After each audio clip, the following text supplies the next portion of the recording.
Hello and welcome to another video. This one's gonna be another reading vlog. This one is gonna be all about Agatha Christie.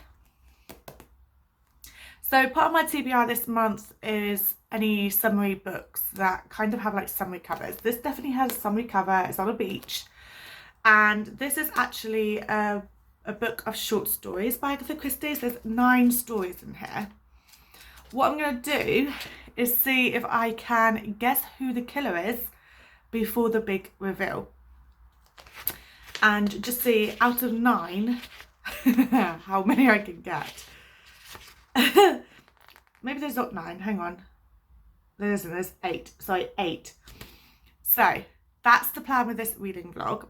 So this is the second episode in the Agatha Christie solving video. I first saw this on GavinReadsALot, so definitely go and check out that YouTube channel because they do a much better job than what I can do. Their videos are just, definitely, Gavin is definitely a content creator and does it properly. You know, I'm just here, little old me, just did it for fun, really. So yeah, definitely go check out GavinReadsALot on YouTube. And what I'm going to do this week, let's sit back a bit, well, it's Tuesday. So I was going to start this yesterday, but it was the football Sunday night. And yesterday I wasn't hungover, but I was feeling a bit ropey. So I thought I'd just leave it until this morning. So it's now Tuesday morning. I just want to see how many I can guess out of the 8 short stories in here. So I'm going to get my notebook and pen and I'm going to just keep you updated as I go along. The first one is called Problem at Palenza Bay, and apparently it was first published in the UK in the Strand magazine in 1936, and it's a poet story. But yeah, I don't really know anything about any of the 8 stories in here, so let's see how we go. And obviously today is an Udi kind of day. The weather is just very bleak at the moment, but at the same time it's kind of giving me autumn vibes because I can put my hoodie on, I can light my candles, I could get into some cozy mystery. So I'm here for the vibes, the autumn vibes. I'm loving it. So yeah, I'm gonna make a start on this and I will just keep updating you when I think, probably between each story, when I think I know who the killer is, and then once it's revealed, that's what I'm going to do. We will see out of the 8 how many I crack. How many of these mysteries I crack, these cases.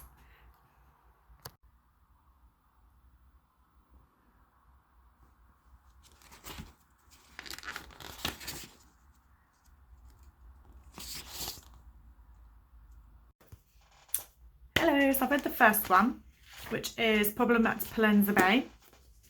This is basically set, I'm guessing it's in Spain, I think, during the summer, and we're following, what's his name? Parker Pyer? I said Peter Parker. Parker Pyer.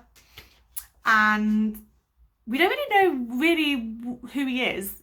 He's come over from England, and I'm guessing he's possibly like a lawyer or somebody who can help people when they're having problems, like marital problems, stuff like that. We don't fully get to know exactly what it is that he does.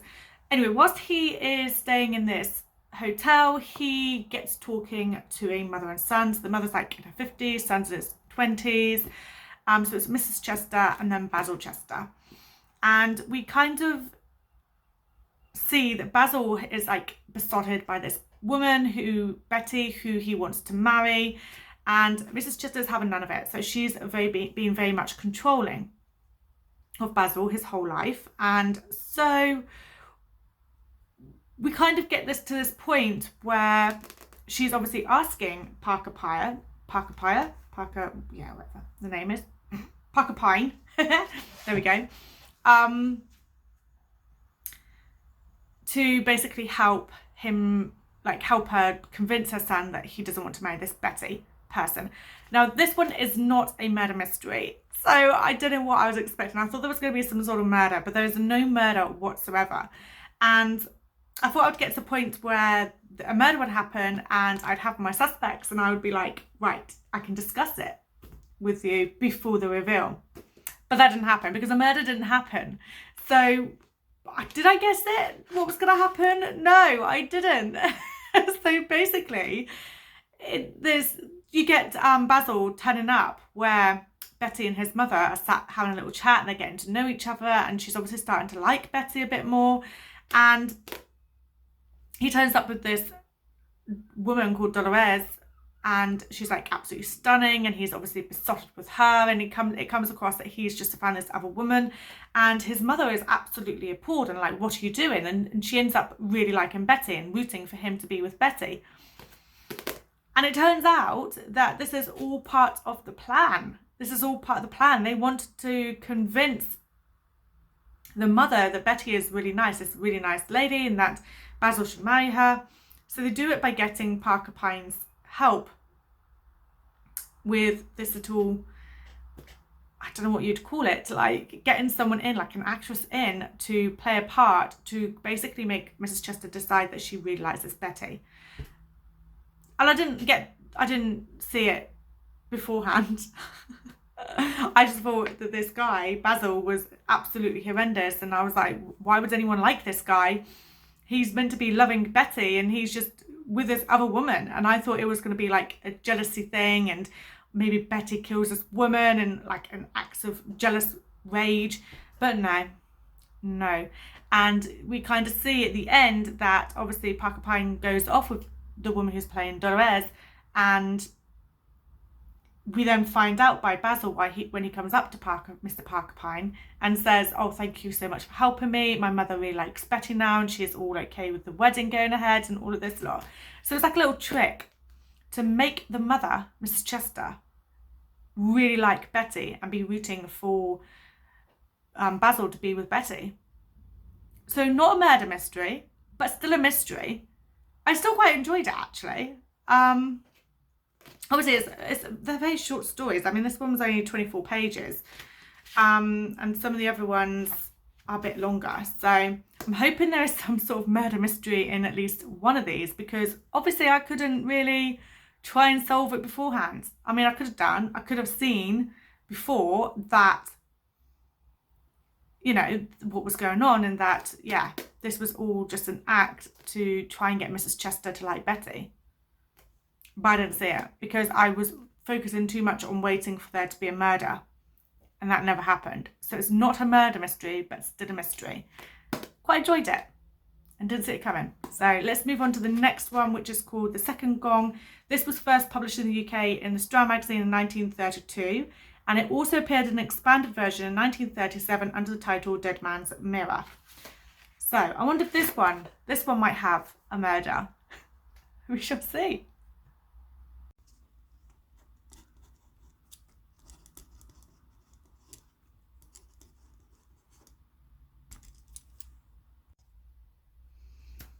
Okay, so we've got a body in this one.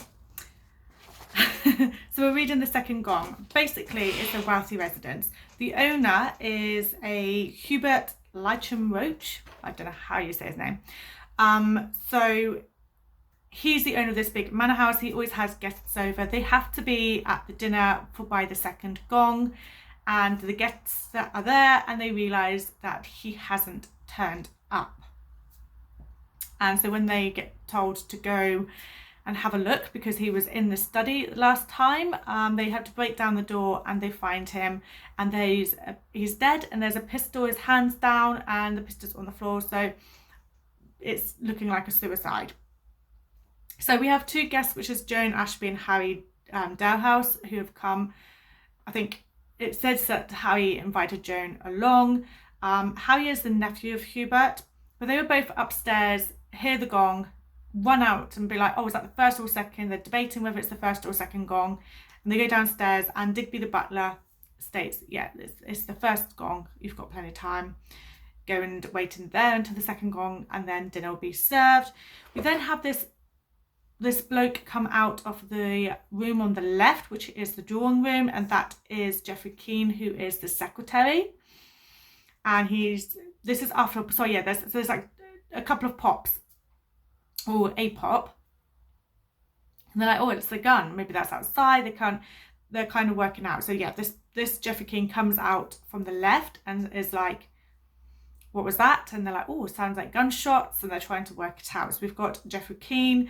We then also have Diana Cleves then turns up, who's the owner's adopted daughter. So Hubert's adopted daughter. So she comes by herself into the room, and then we have Mrs. Leichem-Roch and Gregory Barling, who turn up together. And Gregory Barling is like an intimate friend of Hubert's, but they both turn up together. And they're the last ones out of that group. And then we have Poirot turns up, and he's been called to have dinner by the owner, Hubert. But obviously they've just now found Hubert dead. So we've got these sort of people. To be honest, it could be any one of them. It could be the butler. I don't know. Joan and Harry, it seems a bit odd that they were upstairs, but they were like having this disagreement about whether it was the first gong or the second gong, and we're like racing down. So more so Joan, so maybe she was distracted or something, didn't hear the first gong, I don't know, but it's a bit later. And obviously the secretary, but he came out from the door on the left, but unless there's like a circular way around the house, he could have done it in the room, in the study, and then ended up at the drawing room and came out, but it was quite sudden afterwards. And it made a lot of facts about the fact that he came out of the drawing room, not the study. So I'm not so sure. Obviously, you know, there is the adopted daughter. Maybe she wants to get rid of her adopted father. And then obviously there is Miss Leichem-Roch and Gregory Barling, who both turned up together. Could they have been having an affair, killed off the husband to get the money in the house? Who knows? So yeah, I don't really have a lot to go on. But when they find the body, Mrs. Leichem-Roch, basically, she's not like hysterical, she doesn't really do anything, she's quite neutral with her response, and she literally just says, he shot himself, horrible, and then gets escorted out of the room. So yeah, I think my instant reaction is the wife and friend possibly having an affair. That's what I'm going to go on. So let's see, we'll read the rest and see if I am right. I might change my mind as I go a bit further in. I will update you.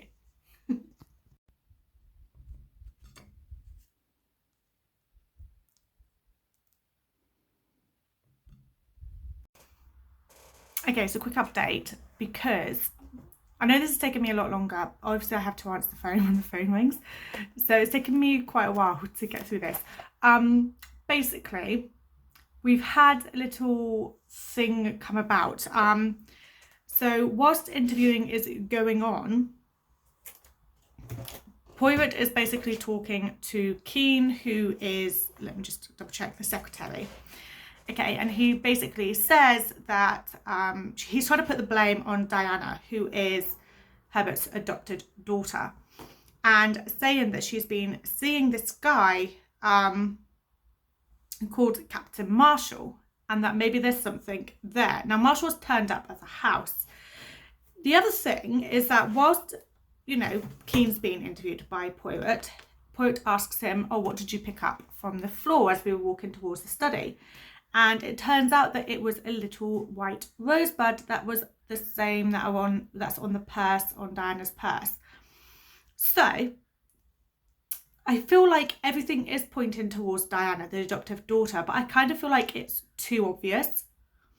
And the fact that these people are kind of making it such a big thing that it's Diana is kind of almost like they are putting the blame onto her. So because when Barling, who is the friend and came along with Mrs. Leichem-Roch, he basically was the one that was mainly putting the blame on Diana. And I kind of feel like this could be a little ploy of his, because actually it was him and the wife.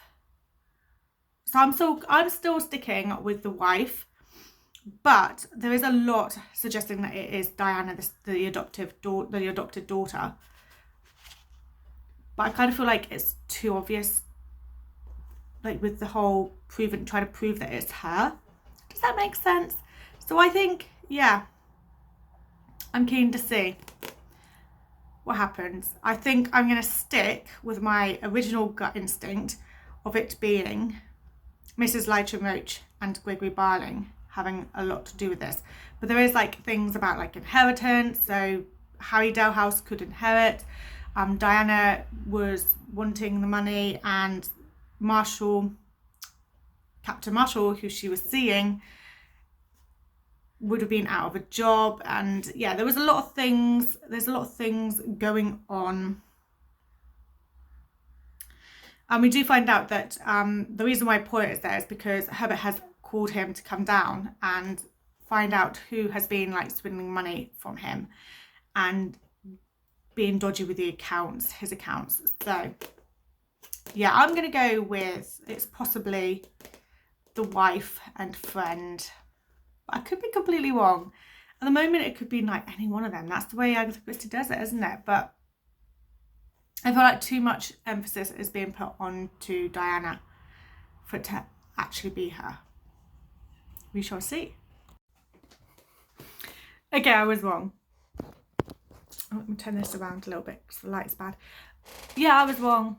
Okay, so it was the secretary. Mr. Geoffrey Keane, the secretary. So he had obviously access to all of the accounts and checks, and he was swindling the money, and obviously he got notified that Poirot was on his way, so wanted to shut Herbert up, and so decided to kill him. Yeah, I had no idea it was. Yeah, maybe when I think about it. Okay, so yeah, it was all very much around about the money. And yes, the secretary is going to have access to accounts and things like that. So in hindsight, yeah, you could see it being that way around. But yeah, there was no affair between the wife and the friend. So I apologise for that. I was right that too much blame was being put on Diana, the adopted daughter. It was not her, and she had no part in it. So yeah, it was the secretary. I quite liked that story as well, though, to be fair, even though I didn't get it right. That's 2 out of 2 that I have failed to get right. I will get at least 1. That's what I'm aiming for. So the next story that we're going into is Yellow Iris, which was first published in the UK in the Strand magazine in 1937. The story was expanded into the novel Sparkling Cyanide, published by Collins in 1945, but did not feature Hercule Poirot. Well, who's it going to feature then if it's not got Poirot in it? I don't know. But yeah, let's go on to the next one.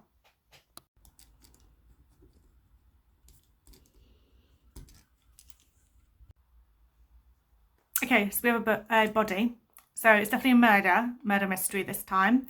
But the murder happened 4 years prior. So it's at a restaurant.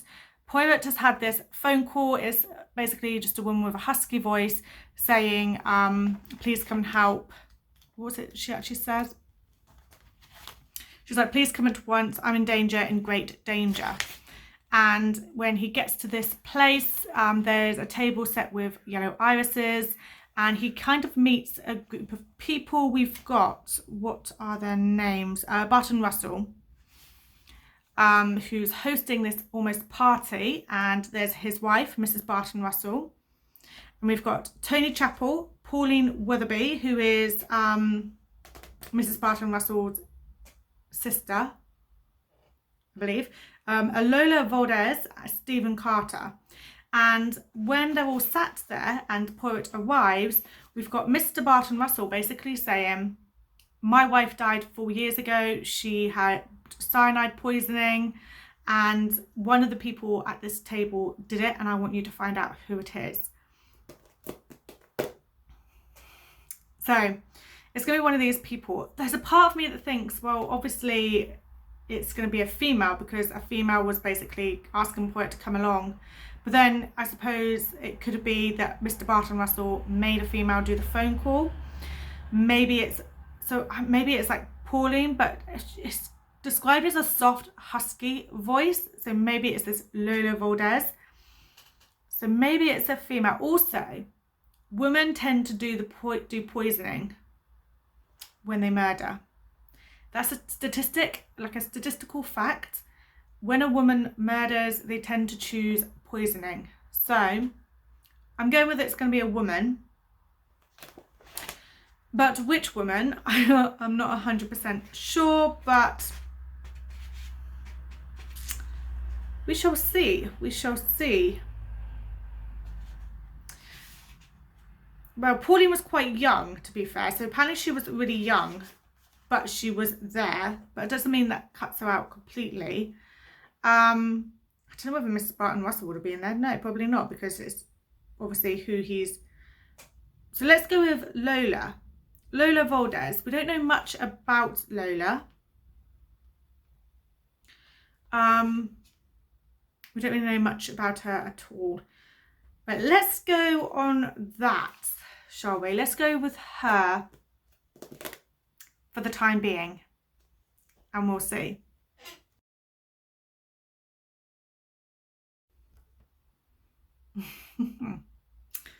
Did I solve it?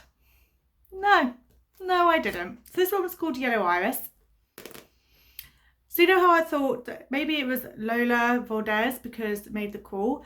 What Agatha Christie failed to mention was that when Poirot got there, he kind of hatched a plan to make the real killer reveal themselves without them wanting to reveal themselves.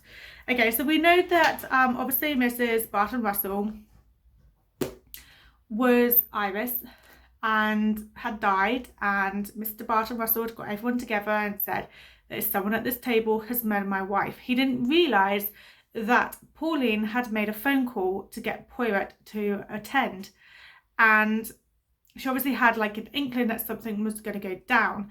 As they're all sat at the table, the lights go out and Mr. Barton Russell is walking around the table, and then when the lights come back up, Penelope is, no, it's not Penelope, Pauline, where did I get Penelope from? Is slumped forward, supposedly dead.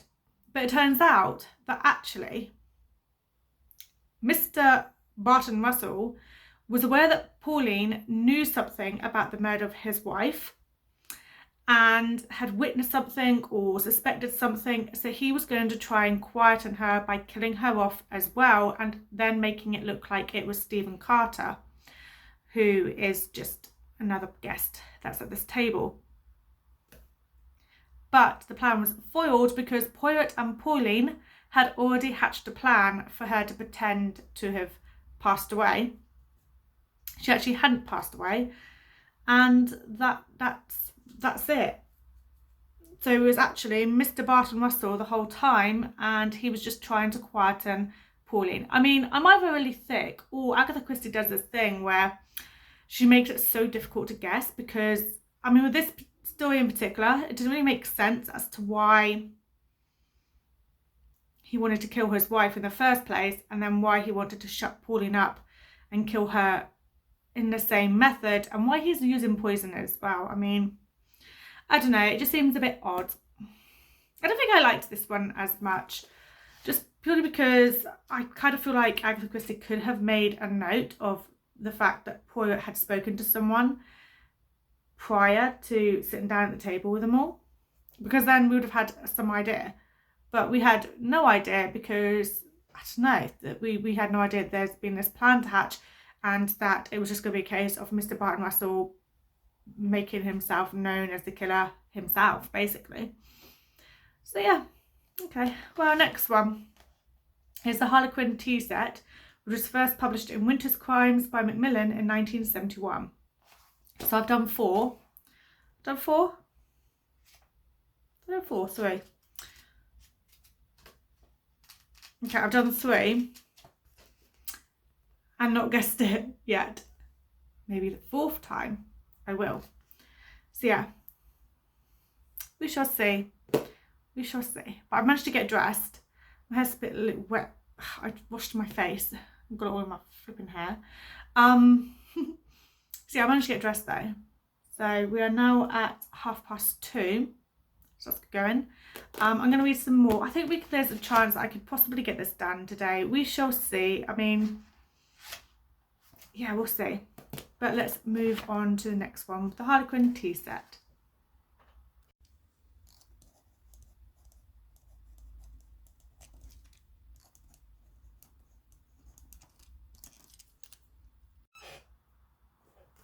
Okay, so that story I finished. There wasn't a murder, but a murder got stopped. There wasn't a pirate. So this time we were following, I don't know that Agatha Christie did, you know, other main characters other than like pirate, but obviously she did. So with this one we're following Mr. Satterthwaite, and he's on his way to visit a long lost friend, Tom Addison. Well, not long lost, but a friend that he hasn't seen in a while. He's going to Tom Addison's house, and on the way he stops off, well, his car's in the garage, so the chauffeur is waiting with the car. So he goes into this like almost cafe shop type thing, sees this really brightly coloured tea set, which is called like the Harlequin tea set. And whilst he's in there, he comes across an old friend called Mr. Harley Quinn, who turns up and is talking to him, and he's telling Harley Quinn all about Tom Addison and the family. So we basically learn through what he's telling Harley Quinn about this family. So we have Tom Addison, and he gets married to Pilar. They have 2 daughters, Lily and Maria. So Maria died during childbirth, and her daughter is Inez, and she had a daughter with a doctor. So they live in the house nearby. And then the other daughter was Lily, and she married an Air Force pilot, Simon, and they had a son called Roland together. And then when they were away in Kenya, she dies in a car accident. So he remarries someone called Beryl, who has a son called Timothy. And they basically bring up Roland and Timothy because they're very close in age. From the age of like 2, they bring them up as brothers. And yeah, so they're now at an age where one of them is obviously going to be getting money and inheritance from their grandfather, who is this Tom Addison. And whilst they're all sat out having tea, Mr. Satterthwaite kind of notices that there's something a bit odd about the cups and saucers that have been put out in different colours, and the fact that Beryl seems to have changed the cups and saucers, and he kind of starts realising that she's planning to poison someone. So he like works out straight away. He's like, don't drink that drink, it's been poisoned, and blah blah, and she ends up running off and running away kind of thing. So we didn't actually have a murder, so I wasn't able to give my ideas when the body had been found, because that never happened. I didn't really have anything to guess either. It was like a mystery, but not something where you're getting like red herrings or you're getting little bits of clues and you're kind of trying to piece it together. It just was very much a story where we're following Mr. Satterthwaite working out that someone has poisoned the cup, and he stops it before they're killed, and the reasoning is behind, you know, Beryl wants her son to have the money, so he decides to try and kill Roland, who was Lily's and Simon's son, so that her own son could get the money, so she'd have money because obviously she's his biological mother. So yeah, that's what happened with that one. So I can't really say whether, you know, I guessed before the reveal or what, because there wasn't a reveal to guess. You kind of just got told that he's figured this out, and it's like, well, we weren't even aware that someone was trying to plan to kill someone or anything like that. So Agatha Christie loves her poisonings, doesn't she? She really does. Right, the next one is called The Agatha Mystery, which was first published in the UK in the Strand magazine in 1936 as a pirate story. So this one's going to be the Poirot one, which is always good. We'll see, it's quite a short one though. Oh my god, it's only at 127 to 147, so it's only 20 pages long. I hope I can get it. What I'm gonna do now is 4 o'clock, so I'm gonna go and get a coffee. I really need a coffee, I'm very tired today. Jeff the cat had us up at 5 o'clock this morning, so, and we had a late night last night as well, because obviously I was at my mum's for dinner, Paul was out with racing, so we didn't go to bed till just after midnight, then was up at 5, so yeah, I'm extremely tired, so I'm gonna get a coffee, and then I will probably read a couple more. I think it's doable to get this done today. I don't know whether I'm reading this evening. I don't know what the plan is for this evening yet. We shall see. But I'll definitely get one more read, I think. And then I might have a little break from that because I'm obviously just not figuring them out. I'm really not. So yeah, we'll see if I get the next one, shall we?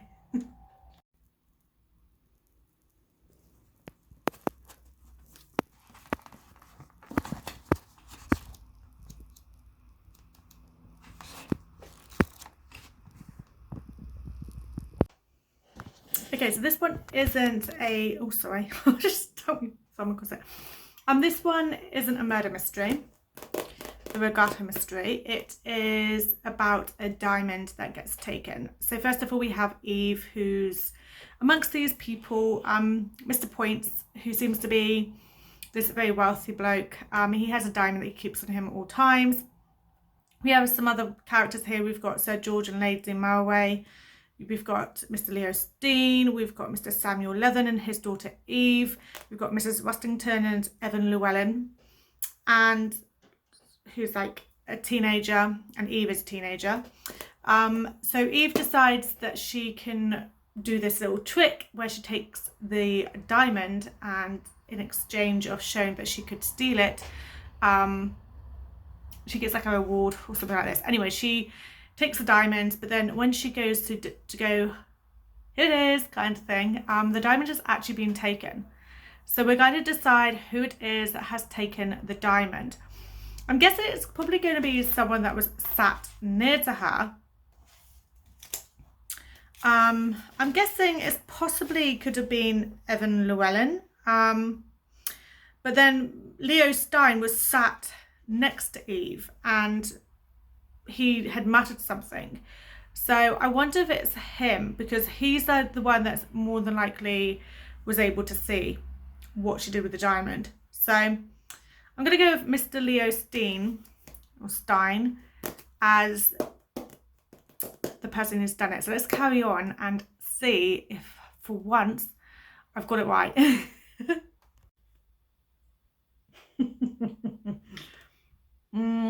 I didn't get it. I was wrong. Shock, horror.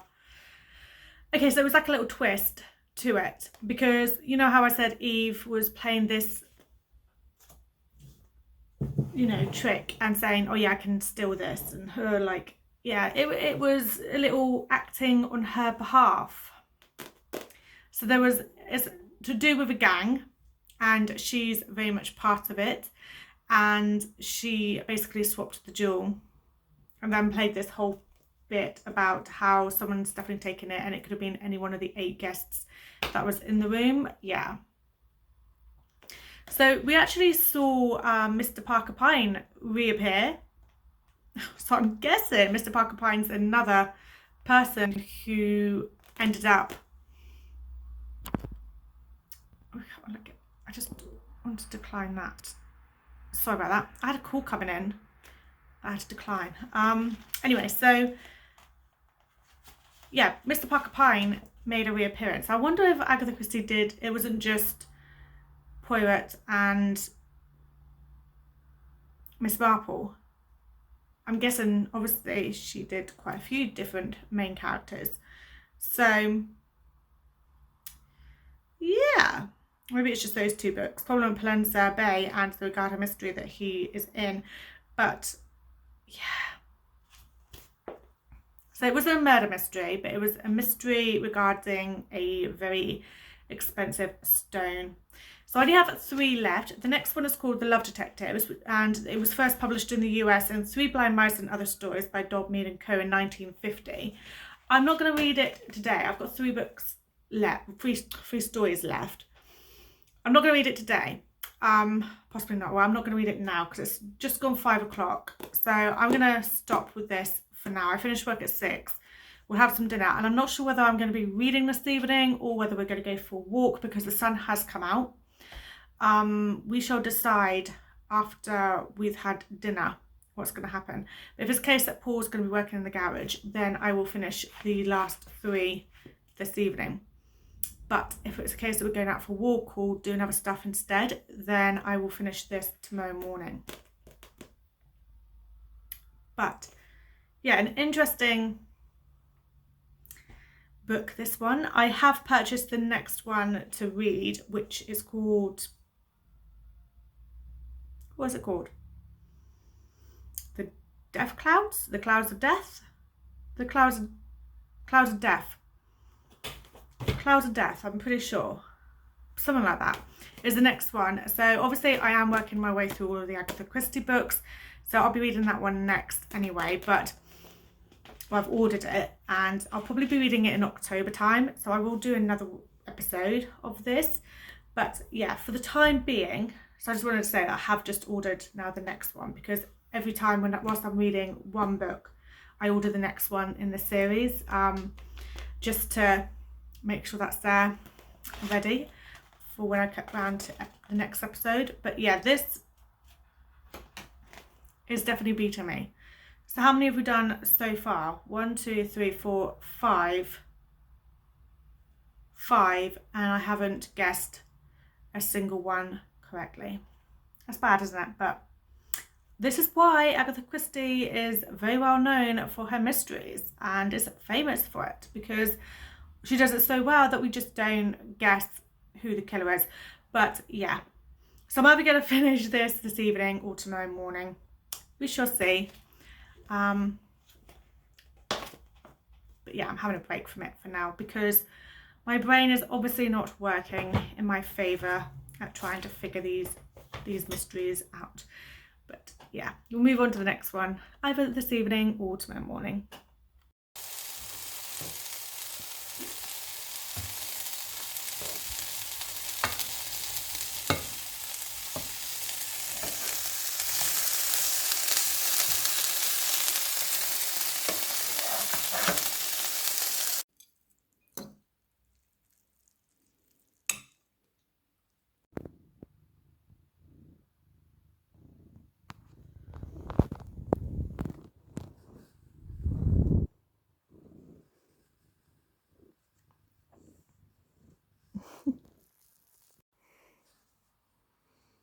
Hello. Okay, so it turns out that Paul has a load of welding to do, so he's out in the garden doing that because he can't do it in his garage, just in case.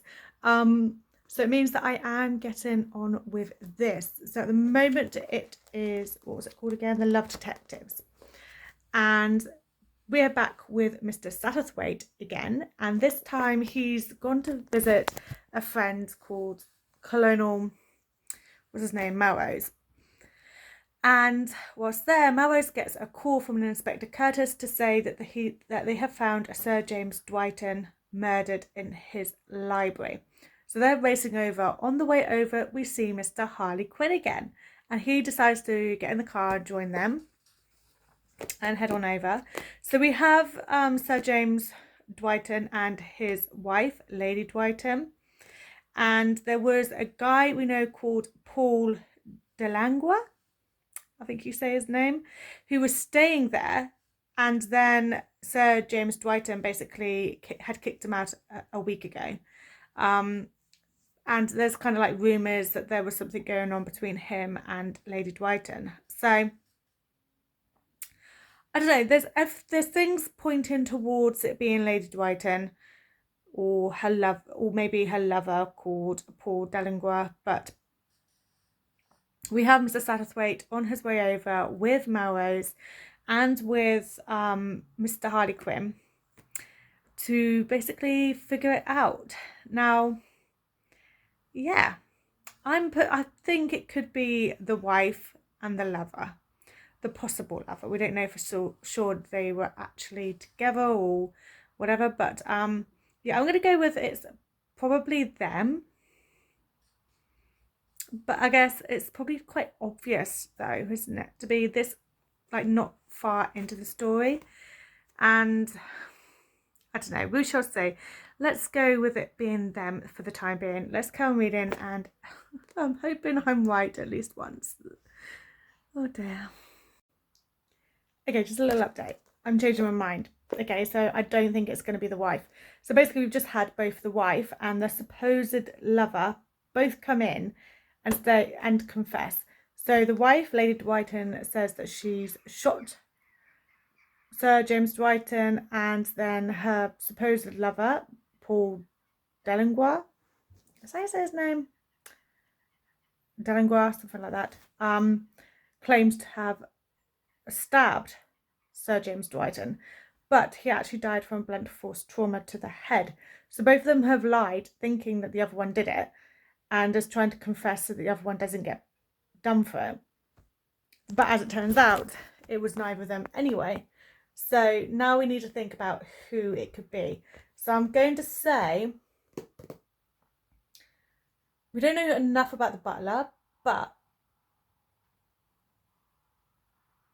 oh no, the valet. Okay, right. What are they called? Is it a valet? So basically, the valet was the last person to see him alive and came downstairs and to give him his slippers, and was the last person. And also it kind of feels like it's been staged because the clock has been set to 6:30 and is stuck on 6:30 to make it look like that's when the crime took place, as if it had fallen off, smashed and stopped at that time. But I think that's something to, yeah, throw you off. I'm going to say it's the valet who came and bought the slippers, but I'm not sure why. So we're going to carry on reading and find out. Okay, so I finished that story, which was The Lover's Detective. What's it called? I think that was it. Yeah, The Love Detectives, that was it. I give myself half a point. Okay, let me tell you why. So it wasn't the valet. It was Lady Dwighton and her supposed lover, Paul Delanglois.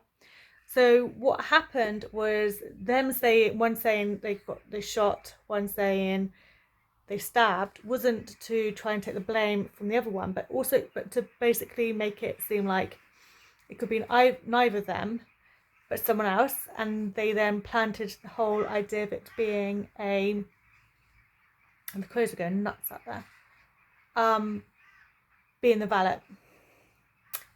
So that's why I thought then to change my mind and say it's the valet. But yeah, it was Lady Dwighton and her supposed lover. So I'm giving myself half a point because I did say them first. I just changed my mind, but they wanted you to change your mind and go for the valet. So I'm giving myself half a point. That's that. The next one is called Next to a Dog, and it was first published in the UK in Grand Magazine in 1929. So I'm going to read that one. Hopefully I get a full point with this one. Let's see.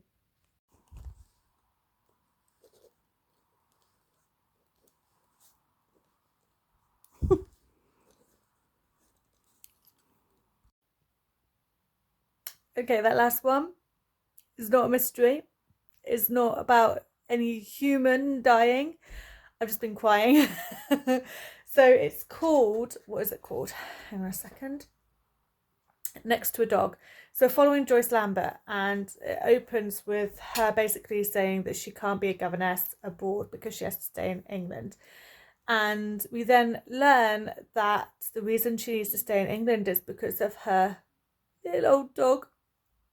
Don't cry. And she lives in this house, like house share, and the landlord is saying that she needs to be making payments for bills, and she can't because she's got no one to look after her dog, and if she's a governess she can't, she's be a bit picky about what job she takes on, because she has to always be around for her little dog anyway. Basically, she there's a part where the dog is sat up in the window and there's like a dog fight going on outside, so he like looks out the window and he falls, and she takes him to the vets and then gets told that he has to be put down and, you know, there's no helping him. And we learned that the reason why she chose to say yes to getting married to this Arthur Halliday is so that she would have the money, but she could keep her dog. And so when the dog dies, she then basically says to him, I don't have to marry you anymore because I was only going to marry you so that I could keep my dog and have some money. And she calls off the wedding. And I don't know why I just oh, the poor little dog died. Agatha Christie killed off the freaking dog. Oh, but yeah, so there was no mystery to it. Yeah, it's definitely not a murder mystery, but I think that one's the one that's affected me the most out of all of the stories I've read so far. It's, yeah, definitely affected me. I was crying and I managed to stop in order to film this little segment. But yeah, I'm going to read the last one, which is called Magnolia Blossom, which was first published in the UK in Royal Magazine in 1925. So I'm going to read the last one. Yeah, let's see if I get a point for guessing who done it before. I mean, that last story, I had no idea that's the way it was going, but I'm pretty sure, like, if I used my noggin, I would have been able to tell that the dog was going to be killed off. But yeah, let's read the last one, Magnolia Blossom. I think I might go and make like a hot chocolate. Yeah, I'm going to make a hot chocolate first and then read the last one. That's what I'm going to do. Let's go make a hot chocolate.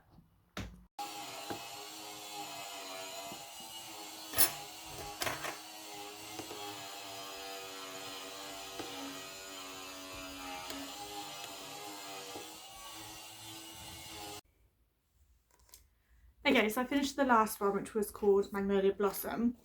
That wasn't a, what's the word, murder mystery either. No one died in that. It's basically following Theo, and she is married to a guy called Richard who is working in this like law firm type place. Anyway, we see her running away with someone called Vincent, who she basically has fallen in love with, so she's leaving her husband. Whilst they're away, she reads that day's newspaper and finds out that the company her husband Richard works for has basically gone bust, and they've been like spending money and all of that, so it basically means that he's going to go bankrupt.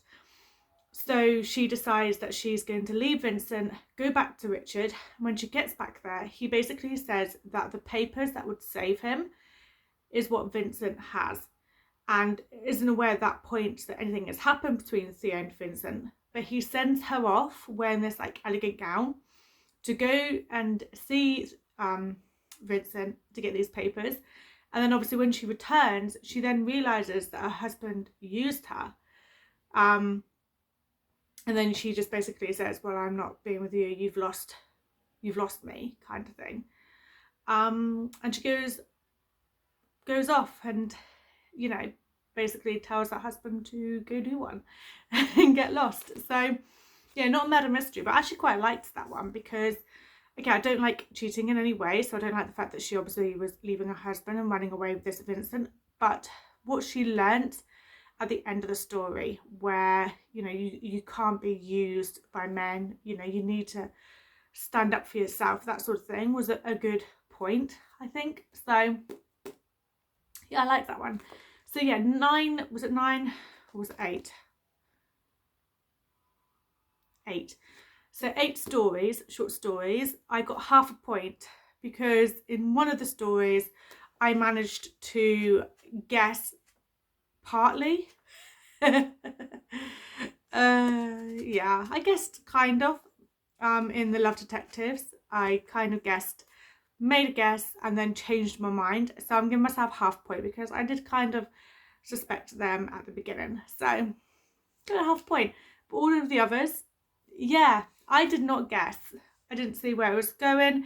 Also, I do think it's a lot harder when it's short stories because you're not getting as much information, you're not getting to know the characters as much. So I feel like it is really difficult when it's a short story collection to try and solve the murder before the big reveal. So I'm going to be doing the next episode possibly in November, I think. So yeah, episode 3 will be in November.